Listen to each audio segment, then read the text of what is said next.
Welcome, everybody, to the Depths of Motherhood podcast. I'm your host, Danielle. Today, Kristin joins us on the show. She is a specialist in womb medicine, and she's here to share her insights on healing hormones, optimizing fertility, and nourishing the postpartum period. In this episode, there is this beautiful merging of the wisdom from Chinese medicine and also her own experiences. And there is this way of looking at a woman as a whole. All layers are seen. And in the realm of traditional Chinese medicine, Kristin shares that there is this beautiful framework that celebrates the intrinsic dance of yin and yang. And through this balance of yin and yang, it propels us forward and nurtures all layers of our being. And a very clear message comes about through this episode that our bodies are not broken.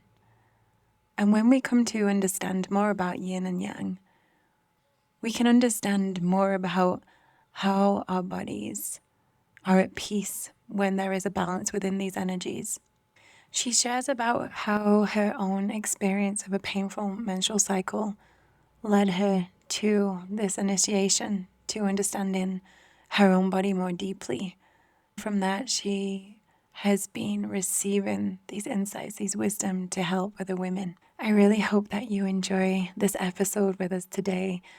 And to find out more about what Kristin is sharing, go and take a look in the show notes where you can find her Instagram handle and her website.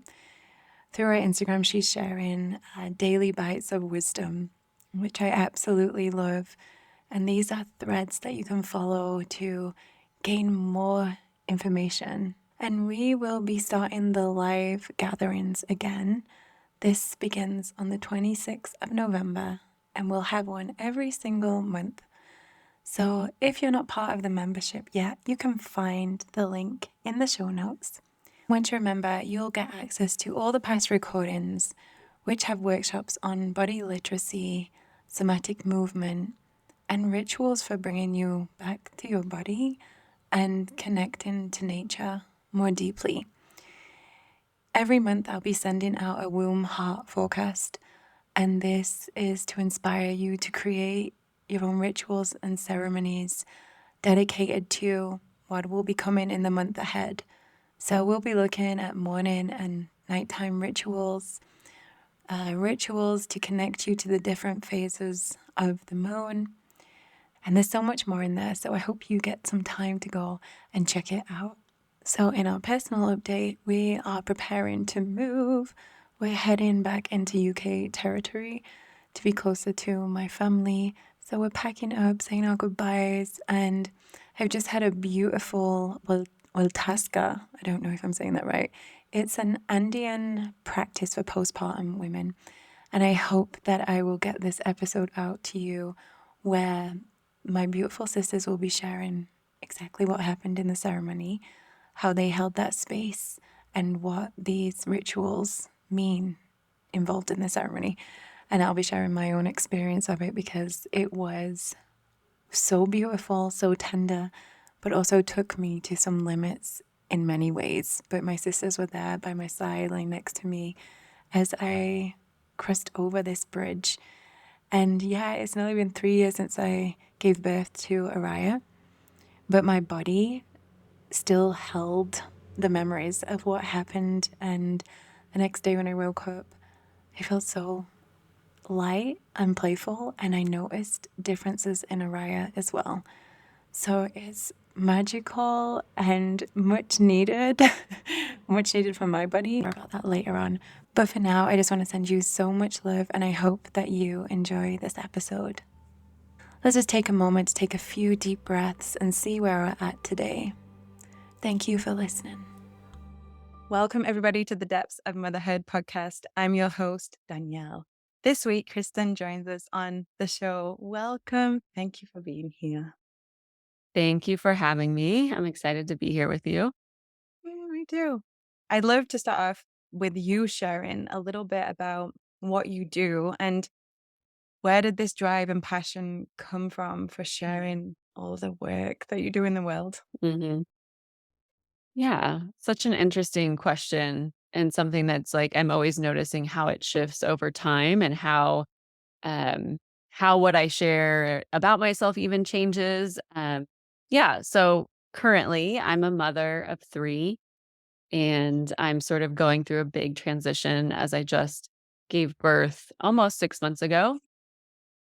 But with all of that said, I'm an acupuncturist by training and an herbalist, and I've spent the last 8 years practicing in that capacity, and prior to that, my sort of entry into the healing world was through the yoga and meditation communities and then birth work. I was really always drawn to women's health through my own challenges and my own sort of lineage struggles even. Mm. It was a combination of sort of the physical factors that I needed to heal some deep seated menstrual challenges alongside a rupture that I had with my mother that sort of reflected in my own body in a variety of ways.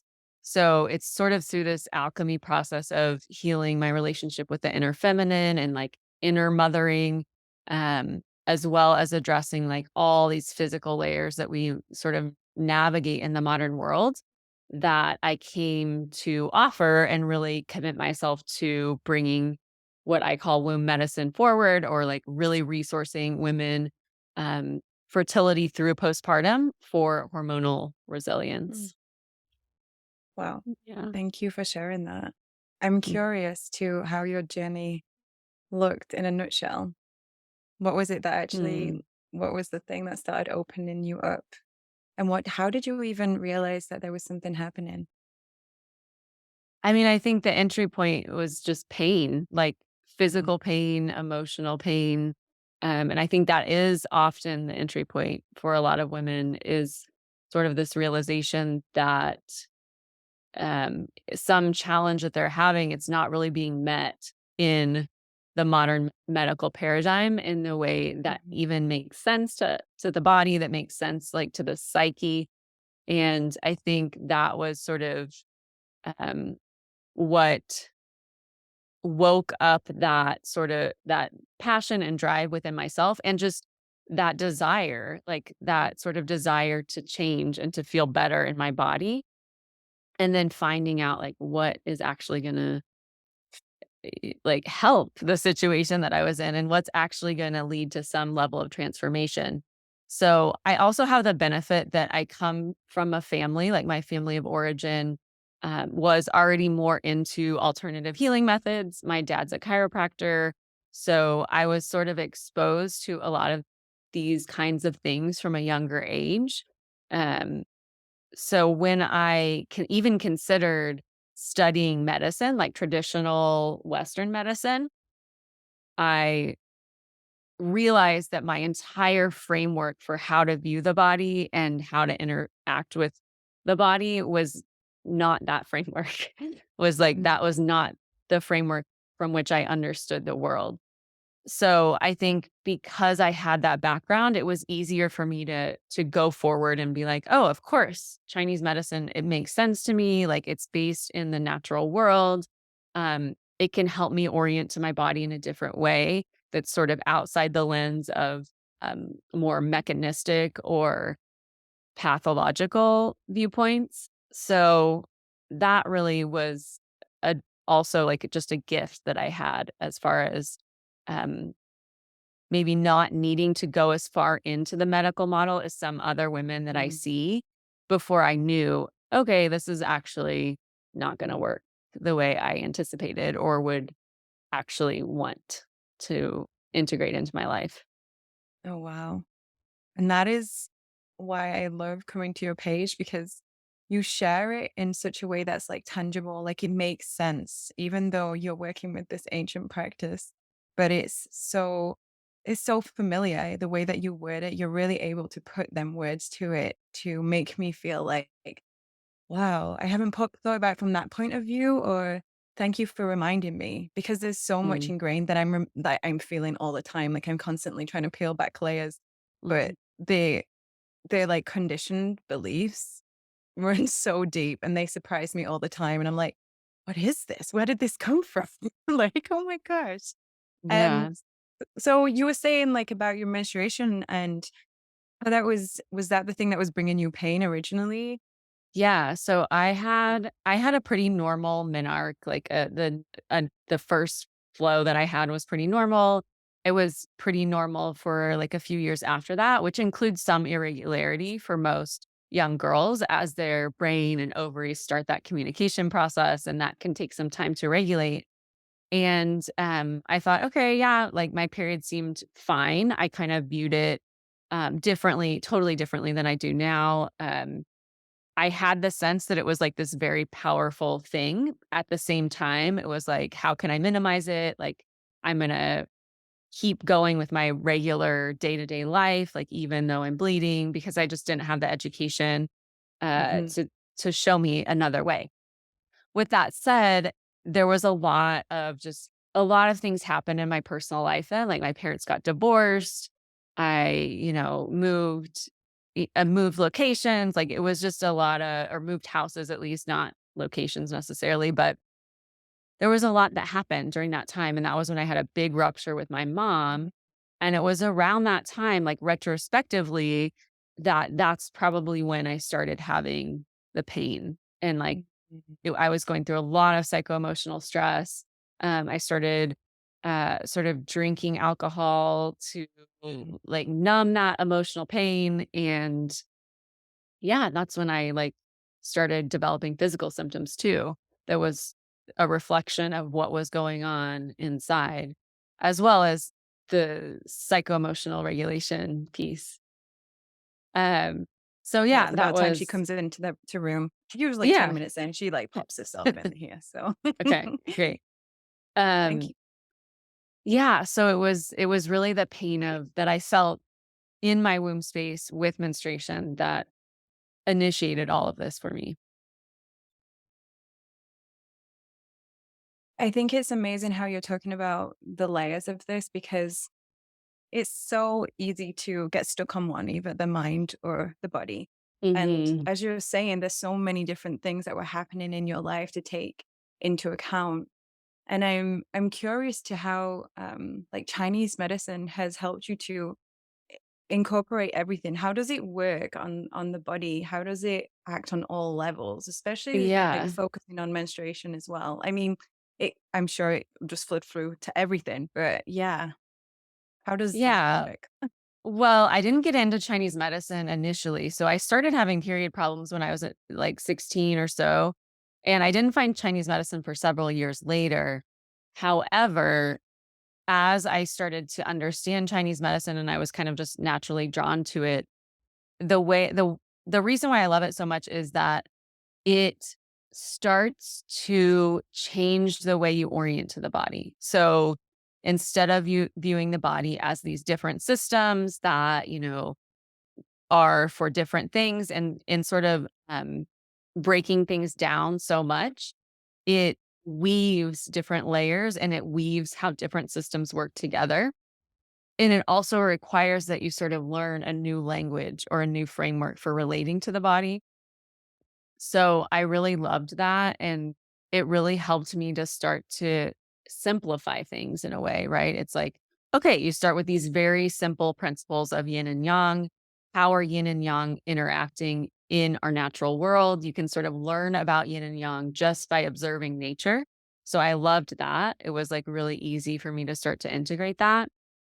And then you learn about the different vital substances of the body. So you learn about blood and qi and jing. And these are all different terms for expressions of yin and yang in the body. And so I think that really helped me kind of create a foundation. And then, many years obviously went by between when I was 16 and now that was like 20 years ago. But once I started studying Chinese medicine and implementing it for myself in my own life, and then I also started teaching workshops, like even when I finished my studies, and then I started my practice. So then I was also working with women one on one, and it's just a complete system. It's a complete system of understanding the body, of being able to work with what are called patterns. So rather than looking at disease as disease and pathology. It's like, oh, this is a pattern that we're working with in the body right now. This may be your tendency right now, but you also, through studying Chinese medicine, you can also learn what are your constitutional strengths, right? So, what are the pieces of your physiology that we can tap into that will support areas that may need more support or are weaker or however you want to view that. So I think there's a lot up in the collective right now, especially with a lot more people sharing about German new medicine and people starting to understand that it's not just like how our physiology as we understand it in the with the Western mind, how we understand our physiology to start making um, things that develop into symptoms or whatever it is. It's like there's this whole intricate process happening. And I think Chinese medicine is one way to understand that, as far as there's such a deep psycho-emotional component to the medicine system through the elements and through the organs, especially like certain organs have spirits associated with them, like spirits of your own soul. And I think that piece is just, like, so fascinating and rich, especially for women who, you know, in our womb space, it's like we carry our lineage, we carry our soul essence. It's like all of these things, and it's been this point of contention in the Western paradigm. So now I'm kinda speaking to, like, it's been this point of contention during the time of organized patriarchal religion and this mechanistic view of the body. And yeah, I mean, I'm kind of going on a tangent now, but all of that to say, Good. I like, love it. all of that to say that through this framework, you can really shift out of that Western paradigm that tells you your body's broken, your body's a derivative of a male's body, Mhm. and the only way to heal is through, suppressing pain through like pharmaceuticals or otherwise, cutting it out, right? Surgery. So that's a very common one in the Western paradigm is like, okay, Love it. you have a cyst, you have a fibroid, you have this, you have that. Let's just cut it out Mhm. or turn off the hormonal system. Like it's causing too much chaos, just turn it off. Oh my Like gosh, yeah. by using hormonal contraceptives. So it's really like a step away from that entire model, to understand like, oh, your body's actually adapting to its environment. There's a reason why these things are happening.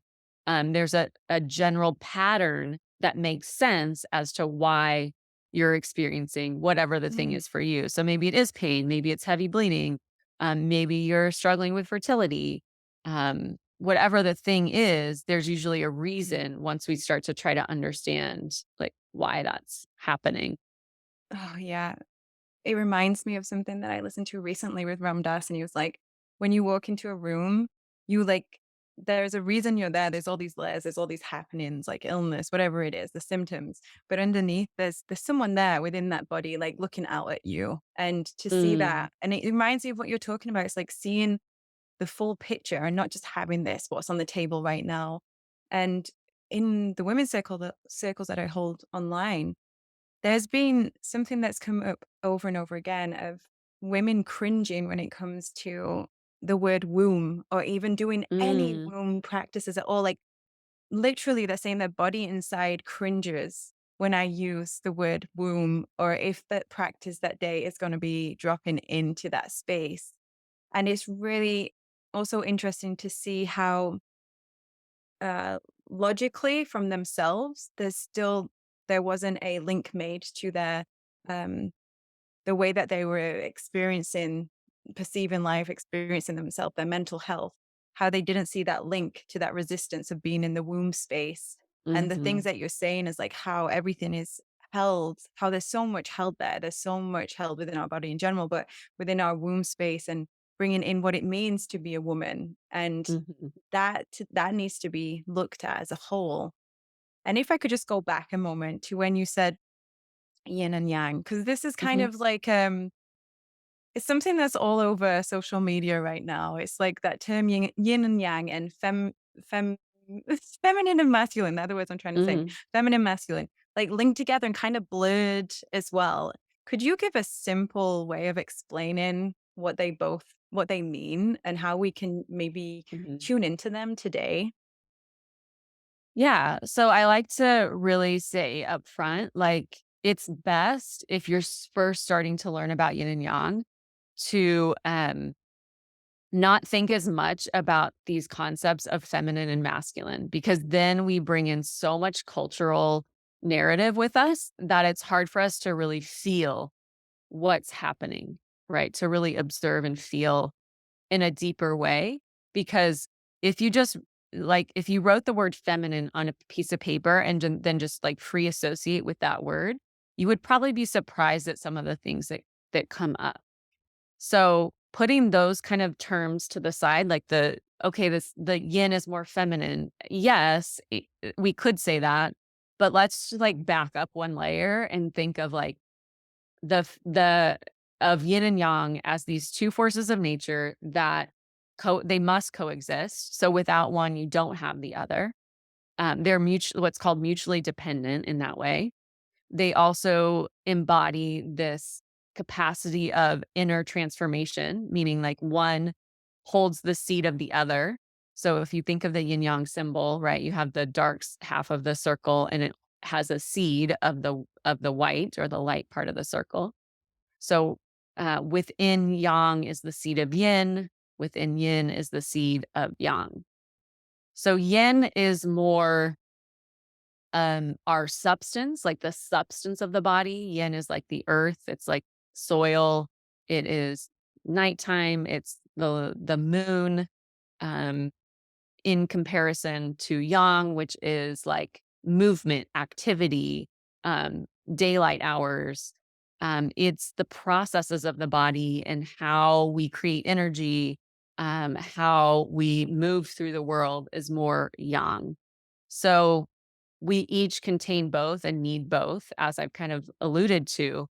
And it's easiest to start to recognize these things just by even observing how how the sun moves through the sky during the day. So if we look at one 24-hour period, then there is a time of utmost yang and utmost yin.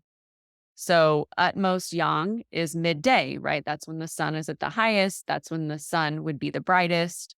Um, so if you start there and then you start to transition into what we would consider like dusk or late afternoon, early evening. So that is the seed of yin within yang, right? So it's yin. It's the time of like, oh, yin is building now. We can start to see that transformation is happening. And then we get into midnight or the darkest hours of the night. We're in utmost yin. So the most yin time of the day. That's when you want to be sleeping so your body's actually restoring itself. So I would say those are like the hours of 11 maybe to 3 a.m. Those are the hours of the liver and the gallbladder, actually. So that's when we want our energy to be going inward. And then you get that dawn feeling, right? It's like maybe you don't see light yet, but you start to just notice there's maybe a little more energy moving. You maybe hear some animals or birds or something's starting to stir. That's the first stirring of yang, right? So that's yang within yin. So then that's like when the sun rises. And then you have building yang again until the peak yang, and then it just kind of keeps going through that cycle. So I think that's a really nice way to like just orient to the day. And then you can start to see how that's reflected for you internally. What do I notice when it's like the brightest yang? So if at the time of brightest yang, which would be, midday, you have a lot of challenges, right? Like when you say, let's say that that's when you have X symptom or something, it's you feel really tired or whatever the thing is, then it's a reflection of your inner yang, right? It's a reflection of, okay, what's going on with my yang that at this peak yang time, my system is not matching that, right? Oh, that's really interesting and a real simple way to look at it as well. Yeah. So Um, these are like really, you can break these things down in such simple terms Of course, it can get really complex too, because we can talk about the yin and yang of each organ system, and organs have a certain aspect of, some are more yin, some are more yang. Um, and that's like, getting into deeper layers. But it's also just a good practice to start to recognize how these work be it within your own day or, Yeah, like yeah, start just like simply. yeah, And just day to do you day have living. different is yin or yang more dominant during certain phases of your cycle or during certain Mhm. phases of your life, like pregnancy or postpartum? Yeah. So if we look at the cycle, we could say the most yin time of the cycle is when you're bleeding, right? Because blood is a yin substance. Um, it's like a time where it's more restful. It's the yin phase of the cycle. And so as you move through the follicular phase, which is typically, is the first half of the cycle, let's just say it's typically 12 to 16 days long. Um, so you lose the yin in the form of blood during those first few days. And then your body starts building yin again. And that mirrors the rise in estrogen, right? So your estradiol starts to increase again after that big drop off, and you're building your yin, which in turn is creating more potential for yang. So there's a lot of confusion right now collectively around progesterone deficiency. Everyone has like a progesterone issue, which is true. And it's it's mostly rooted in our how we're tending to our bodies that first half of the cycle, right? So because we need to build robust yin for that potential to then form into yang. So ovulation is that transformation point when yin transforms into yang, and now we have this increase in progesterone, which warms the body up. It settles the mind in a way. It like maintains that higher basal body temperature throughout the rest of the cycle, and warms the womb in a way so that potential implantation could occur. So So that is, interesting because there's so yeah, much the more. focus on the second phase. There's so much focus on the luteal phase. And Mhm. really, like what you're saying is, I mean, obviously it's all important, but I do feel like there's so much emphasis on like the autumn and winter compared to like going into spring and summer. And I think it's easier because you have so much energy going outwards that it's easy to forget about yourself. You're like riding the wave of energy, just like, woohoo. Well, yeah, I mean, that's really common culturally too, right? Is we burn through Yeah. our yin. We think like, oh, well, we Mm. can just, in yes, generally speaking, you have more robust energy in that particular phase of your cycle. The question is, how do you want to use it? We all have agency around how we utilize what we're given. And we can use that outward facing in the world, and we can use that um, in a variety of ways. And if you're really struggling with progesterone, which a lot of people are, a lot of women are, then the question is like, how can we, like in a way, like conserve your yin for your body to actually use it, for your system to actually integrate that increase in yin so yang can be more robust in that second part of the cycle, which is more yang in nature. Oh, wow. So interesting. I've got so many questions, but I realize we're on a time frame. Yeah. Like, I'll just keep up with the work you're doing. So, how does that work then during pregnancy and postpartum? So pregnancy is a unique state of our physiology. It's a front through the lens of Chinese medicine, it is a normal state of excess. So typically we don't want a lot of excess in the body. When there's excess, that can create symptoms, and we might want to use, heat clearing herbs if there's excess heat, or um, warming herbs if there's like excess cold. In the state of pregnancy, it's normal to have some excess. So what do we have when you're pregnant? You have excess fluid, right? You're carrying amniotic fluid, generating amniotic fluid. You have another organ system, right? So you're creating more blood. So you have like a little bit of excess blood. So these things, more blood and more yin fluids, they create more heat in your system. They create a little bit of excess heat in the pregnant body, right? So now we've got like a lot of fluid, a lot of blood, some heat just generated from those additional fluids. And yeah, so from that angle, it's like normal for pregnancy to come with some symptoms of excess where you might get overheated easily or you might have some swelling from fluid.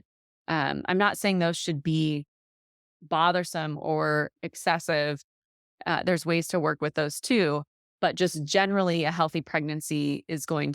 robust pregnancy will have some of those classical signs like of just getting overheated a little more easily, maybe having a little bit of fluid retention. Yeah, because there's just more energy in the system. And the potential of that is also that it's in a way it's easier to resolve and move through things during that time. Like acupuncture works really great when you're pregnant because of all the hormones flowing through your system. So those hormones act like little messengers, and your body's just able to integrate things in a little more easeful way, I find. Um, and then it's said in some of the classical Chinese medicine texts that labor happens when yang chases away yin. So we have this big yin kind of fluid bubble around baby and like the safe space for baby to be gestated in the womb. It's like this watery, dark, um, really magical place. And for labor to happen, we need yang to start to rise enough to chase away the excess yin, right? So you think of like at some point, your waters will release when you are birthing, whether that's like usually not at the beginning, but it's usually more towards the end. And that's the real symbol of yang moving through the body to move the baby out. And obviously that takes a lot of capacity and chi, we would say, and blood for the body to do something like that. And so you arrive postpartum losing blood, losing fluids, losing chi, using your yang. So you do arrive in the postpartum time in a state of depletion, right? Or in a state of needing we have a lot of like cultural narrative around depletion and that meaning a bad thing. So sometimes I don't use that word because I want women to understand that it's a normal part of our physiology that we just need to be replenished during that time. It's not like depleted, something bad happened. It's like we decided, hopefully in a conscious way, that we were going to use our jing, which is our essence, and our resources in this way to bring forth life, right? I mean, it's such a beautiful offering. And that does require certain things. That requires the use of our yin, which is our mineral stores. It requires nutrient density. It requires so many things. So then we arrive in the postpartum time and we need to be mindful of that and be ready to build ourselves back up again, if that makes sense. Yes, I've never like thought of it like that before, and I really appreciate you bringing that word to light as well, depletion, because it does have this like shadow over it, but looking at it from this point of view, it's necessary for the movement. It's necessary for everything. It's just part of it. So hmm how do we replenish? What would be the best way to replenish during our postpartum? Yeah, I mean, there's some basic principles that you can follow, which is like resting. So ideally, you would have those first 40 days, or in the Chinese medicine tradition, it's more of like a sitting moon. So that would be like 28, 29 days. Different traditions have different timelines, but generally, it's a month to 6 weeks, depending on how your birth went. Some are easier, some are harder. So resting would be the top priority. Not using your eyes a lot for looking at screens or even reading, because our eyes require the use of liver blood, according to Chinese medicine. So during the postpartum time, we want our liver to be like able to store and regenerate our blood. So we would want to be resting our eyes a lot during that time, keeping the body warm.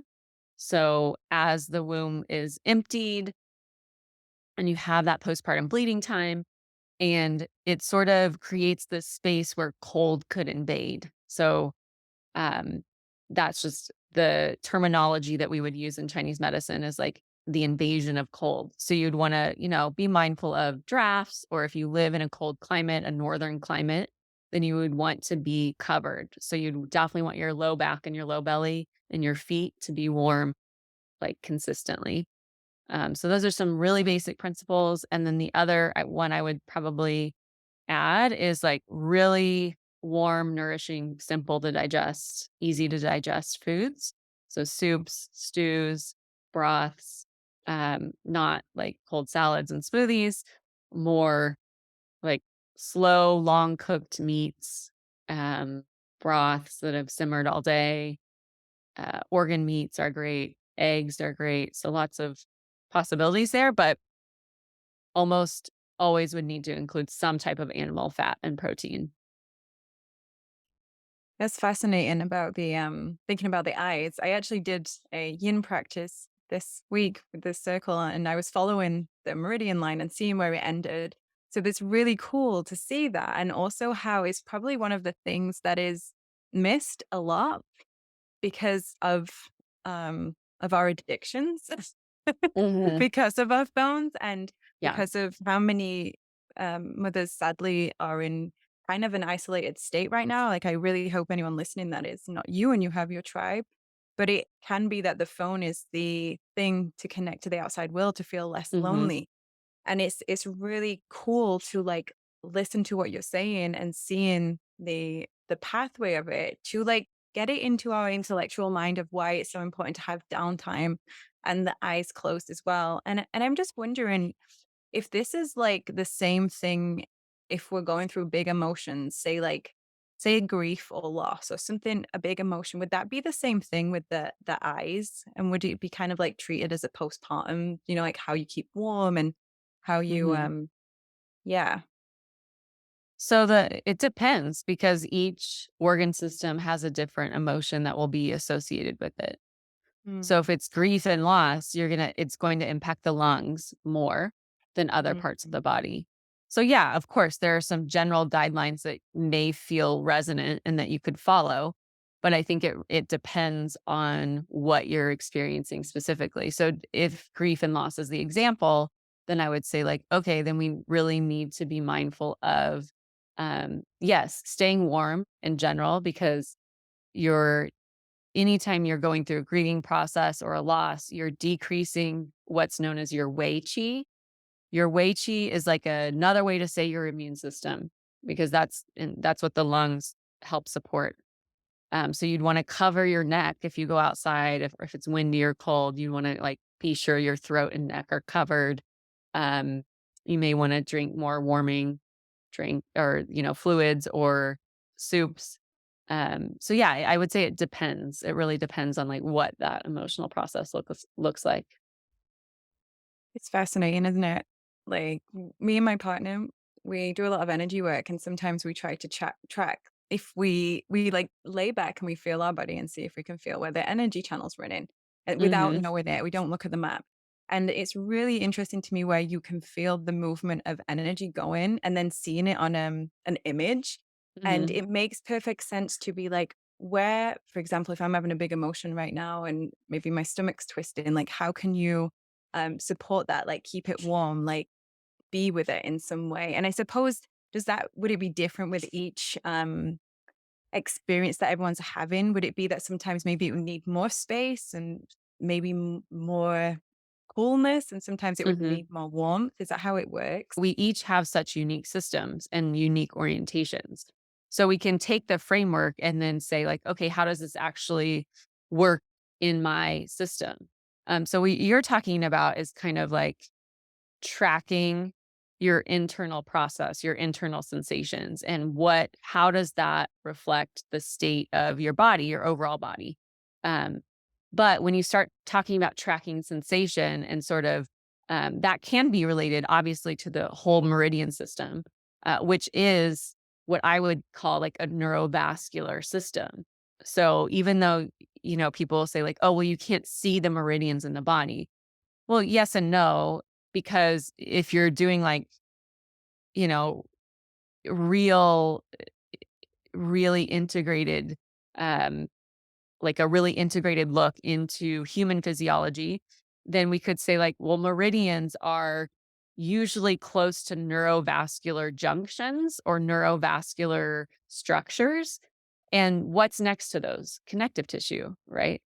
So what's next to those is often some type of fascial network for a way which provides like a conduit for electricity to move through the system. And I mean, we're always learning even new things about how the the fascial system works. But I would say that that's kind of how I orient to what you're saying is like there's an element of um, how our neuroendocrine systems are working and how information is moving from one point to another through meridians or just through actual connective tissue. So many layers. Just so many layers.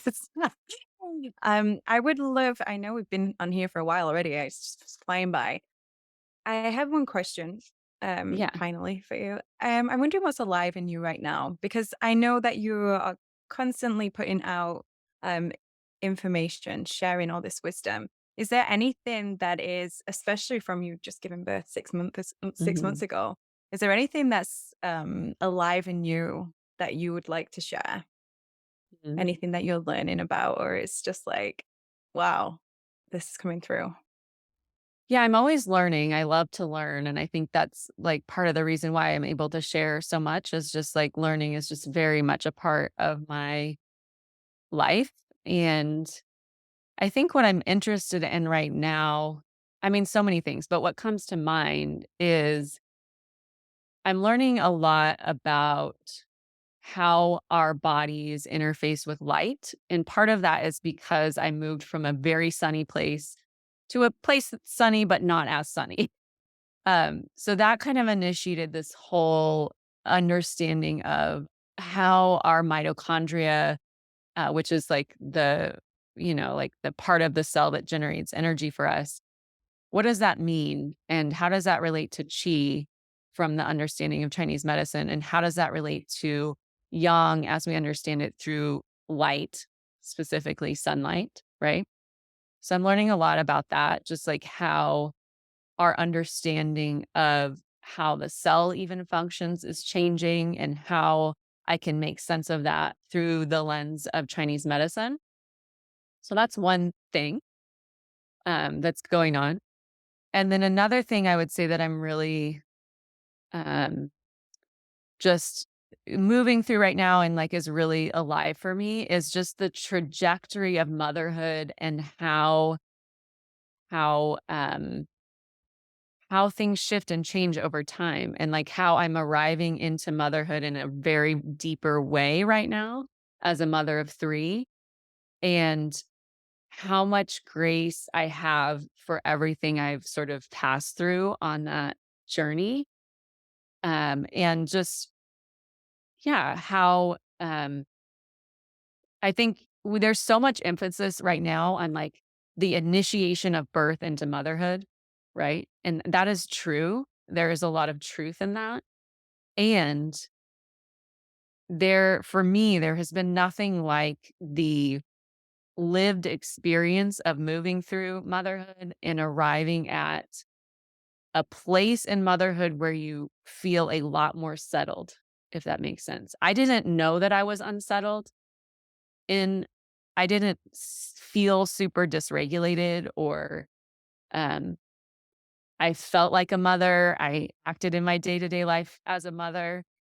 And now it's something changed. I'm still kind of figuring that out. But with this last birth, with so many other things that have been going on, I just feel like, wow, yeah, it's like very, very rooted. And maybe that's because I've had almost one full cycle of Jing as a mother. So for women, a cycle, and I just put that together as we're talking. A full cycle of Jing is 7 years. So so for me, it's only been, I guess, 6.5 years and maybe some change um, that I've been either pregnant or, already had my babies. So it's just an interesting place to be, to feel like, yeah, I moved through like a mother victim archetype and just so many other ancestral pieces. And it's like, wow, I'm just in a very new place now. Well, I got goosebumps because I'm really excited to see what work comes through, like what you have to share with everyone as you put it into like smaller bite-sized pieces for us all.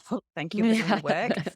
And also it just makes me think how, the emphasis goes on to the child so much for the birthday, and to what you're talking about makes me think how, yeah, with this cycle, the 7 years, how to make space for the mother to see, like, to witness what is happening, to Hmm. reflect and have that time, and that being powerful, because it is easy, amongst other things, like to get caught up in the child and everything surrounded because they're amazing, but Yeah, of also course. they're amazing, but also there's so much depth to what is happening within us.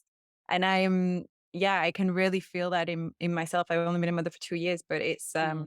I know I'm not fully, I can feel I'm not fully Yeah, you there. You know what feel I it. mean? You I'm like a feel little it. mother. I'm a mother and breastfeeding, blah, blah, blah, but there's something like still hooked into another old way of being. Yeah, there is. And that's normal. And I think we need to normalize that in a bigger way, because I know now I'm looking back on it and I'm like, wow, when I was 2 years postpartum with my first baby, like I still felt in some ways like this internalized pressure to have more experience than I actually had, right? Oh It's like yeah. I felt like, oh, I need to be like this sort of matriarchal figure, and it's like, no, just Yeah. be where you are. That can be enough. Oh And yeah. Yeah. it's like we walk with other mothers. It's important to have mothers who are around the same stage of life as you, right? Hmm. It's important to have mothers who also have, in your case, a 2-year-old, or for me, it's important to have mothers that also have multiple children, Yeah. um, because we're just at different stages. And I can look forward and see that there's some of my mentors and teachers that I've had, they have teenagers now. And I'm like, wow, I am not there. Like, that is not where I'm at. Like, they're navigating a lot of different things that I'm navigating. Um, so yeah, I think that's kind of where I'm at. I am curious to see like what will come forward from that. Um, Especially around, Totally. yeah, just the mother victim archetype in Mm. particular is kind of something I'm working with right now. Oh, that's juicy. Like, Mhm. wow. When you were saying that, then I'm thinking, it's so easy to feel like you're not enough or you're not like fully there when you look on social media, Mhm. because everything is so, like, I've been trying to make that sourdough bread and make all these things myself, and it doesn't work. I end up just making Play-Doh, and I'm like, that's it. I'm like, I'm not going to be, not one of them moms yet, like it's not me right Yeah. now. And that's okay. We make Play-Doh every day. So nice. Yeah. Yeah. Totally. Thank you so much for being you, and thank you for the journey that you've been on to be able to bring all this information forward, and for taking the time to do it. You have 3 little ones, a 6-month-old. It's truly incredible and really appreciated. Thank you Hi. so much. Thank you so much. I'm so glad to be here and I look forward to talking to you again.